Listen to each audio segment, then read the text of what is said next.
কখনো কি ভেবেছেন জীবনের সবচেয়ে সুন্দর মুহূর্তগুলো আমরা কত সহজে হারিয়ে ফেলি? জীবনে আমরা অনেক সময় ভাবি সুখ মানে অনেক কিছু পাওয়া, কিন্তু সময়ের সাথে আমরা বুঝতে পারি সুখ আসলে ছোট ছোট মুহূর্তগুলোর মাঝেই লুকিয়ে থাকে।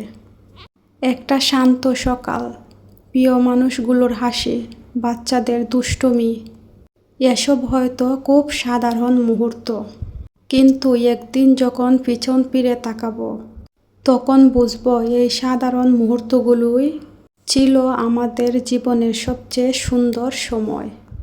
সব কিছু সবসময় নিজের মনের মতন হবে না। কখনো মন খারাপ হবে, কখনো কিছু মানুষ কষ্ট দেবে, আবার কখনো মনে হবে আর পারছি না। তবুও জীবন থেমে থাকে না, আমরা আবার উঠে দাঁড়াই।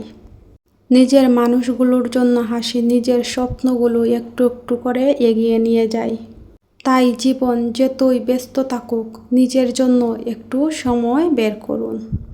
কাছের মানুষগুলোর সাথে সুন্দর মুহূর্ত উপভোগ করুন। কখন কার কি হয়ে যায় কেউ বলতে পারে না, কারণ দিন শেষে বড় বড় অর্জনের চেয়ে এই ছোট ছোট মুহূর্তগুলোর স্মৃতি আমাদের সবচেয়ে ভালো রাখে। আসসালামু আলাইকুম, আল্লাহ হাফেজ।